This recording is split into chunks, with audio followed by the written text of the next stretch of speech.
আর তুই এই পবিত্র প্রতিষ্ঠানটার ভিতরে একটা মেয়ে লোক নিয়ে তুই নোংরামি করতেছ আরে বাবা তুমি ভুল বুঝতে আছো। জন্য তুই কুলঙ্গার সন্তান, তোর মতো সন্তান আমার দরকার না। তুই আমার করতে বাইরে বাইরে তুই, তোর মতো কুলঙ্গ সন্তান আমার দরকার নাই। আমার ওই তোর জায়গা নাই। স্যার একটা কথা বলি, বলো। আমার প্রমোশনটা কবে করবেন? আরে তুমি প্রমোশনের চিন্তা করতে আসো? তুমি যে আমার সুখ শান্তি দিতে আসো, তোমার প্রমোশন তো অটোমেটিক হয়ে যাবে। তুমি যা চাই আমি তাই দিয়ে দেব, একটু ধৈর্য ধরো। স্যার আপনি তো প্রতিবারই বলতেছেন যে আমার প্রমোশন বাড়ায় দিবেন কিন্তু এখনো তো দিতেছেন না। আরে বেবি, আমি যেহেতু বলছি তোমার প্রমোশন করাই দিব, তুমি আমাকে যেভাবে সুখ শান্তি দিতে আসো এরকম দিতে থাকো, তোমার প্রমোশন অটোমেটিক হয়ে যাবে। তুমি কোনো চিন্তা করো না বেবি। স্যার তাহলে এখন আমি আমার দেশকে যাব। আরে আর কিছুক্ষণ থাকো। স্যার অনেকগুলো ফাইল জমা হয়ে গেছে, এগুলো কমপ্লিট করতে হবে। আরে তুমি এই ফাইলের চিন্তা করো, ওই যে কত লোক আছে অগদিয়া করাই নেবে, তুমি আমার কাছে থাকবে, আমাকে সময় দিলে তাহলেই হবে। তোমার কাজ করা লাগবে না, আমার উপরে তোমার কাজ করে বলবো বলো। কিন্তু স্যার আমি শুনছি যে বড় স্যার নাকি প্রায় সময় অফিসে আসেন। কিছুদিন আগে বাবা অ্যাক্সিডেন্ট করছে, অ্যাক্সিডেন্টে বাবার চোখ দুটা হারাই ফেলাইছে। আর সে তো বয়স্ক লোক, বাসা থেকে তেমন একটা বের হয় না, অফিসে আসবো না। তুমি আর আমি ছাড়া এখানে কেউ আসবে না, তুমি চিন্তাই করো না। তারপর স্যার আমার ভয় করতেছে বুঝছেন, যদি বড় স্যার হুট করে চলে আসে তখন আমাদের এই অবস্থায় দেখে তখন। আরে তুমি চিন্তা করো কেন? যদিও মনে করো বাবা চলে আসলো, সে তো চোখে দেখে না, তাহলে আমাদের চিন্তা কি? আমরা এখানে রোমান্স করলে তো বাবা দেখতে পারবো না।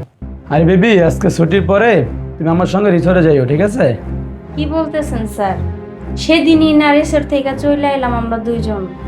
আরে সেদিন গেছে তো 2-1 দিন হয়ে গেছে, আমার তো মন চায় আমি তোমাকে প্রতিদিন নিয়ে রিসোর্টে যাই। স্যার ছেড়ে দেন না, অনেকক্ষণ হয়ে গেছে। আরে এরকম করতেছে কেন? ভালোই তো লাগতেছে, আর কিছুক্ষণ থাকো।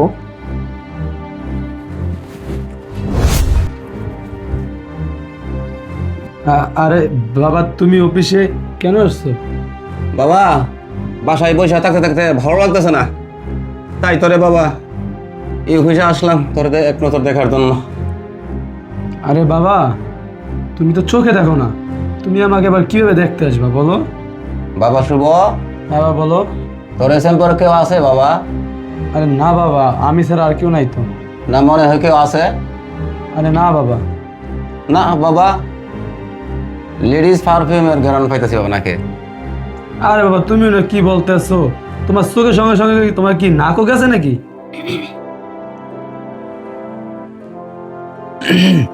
তুই মেয়ের করে কোনটা পাইলাম? আরে না বাবা, আমি বুঝছি, তোমার নাক চোখ কান সব গেছে গা, তোমার ভালো করে ডাক্তার দেয় তৈব। বাবা রে, আমার চোখে নিয়ে চলে যেতে পারে, কিন্তু আমার নাক কান ঠিকই আছে। বাবা রে, আমি অনুভব করতেছি তোর পাশে একজন মেয়ে লোক অবশ্যই আছে। আরে বাবা তুমি কি উল্টো কথা বলতেছো? আমার পাশে আবার মীমাংসা আসবে কোথা থেকে? দেখো বাবা তুমি বিরক্ত করো না, আমার অনেক কাজ পড়ে আছে, এখন আমার কাজ করতে হবে। যাও তুমি পাশে যাও, যাও বাবা যাও। আমি বাসা যেতাম। আরে বাবা তুমি না চোখে দেখতে পাও না? হ্যাঁ আমি অন্ধ হয়েছি বলে তোর আসল রূপটা আমার চোখের সামনে বাইসা উঠছে। আমি অন্ধ না হইলে তো আমি জানতাম না তুই আমার এই অফিসের মধ্যে যে নষ্টামি করতাস। কিরে মেয়ে মানুষ না এই অফিসের মধ্যে নষ্টামি করস? এই কোম্পানির দায়িত্ব দেওয়ার আগে তোরে কি বলছিলাম মনে নাই? আব্বা একবার দিয়ে দেখো, আমি যে নেশা পানি করি যত যা করি সব ভালো হয়ে যাম, সব ছেড়ে দেবো। একবার তুমি ব্যবসা আমার হাতে বুঝিয়ে দাও আব্বা, তুমি না ভালো আব্বা আমার। একবার দাও, আমি সব কিছু ছাইরা একদম ভালো হমু, ঠিক মতো ব্যবসার খেয়াল রাখবো।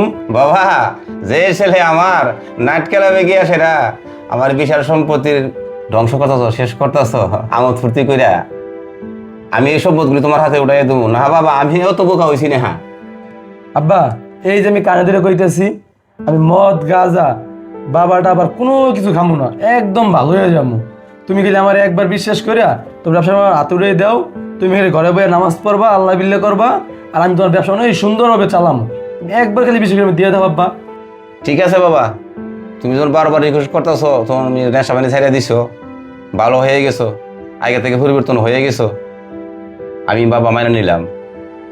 তবে একটা কথা আছে বাবা, আমার ব্যবসা বাণিজ্য যদি তোমার হাতে গছায় দেওয়ার পরে যদি আমার ব্যবসা বাণিজ্যের মধ্যে একটা আসর লাগে বা আমার নামের উপরে কলঙ্কর কোনো দাগ লাগে, সেই দিন বুঝবা তোমার আমার সম্পর্ক শেষ দিন।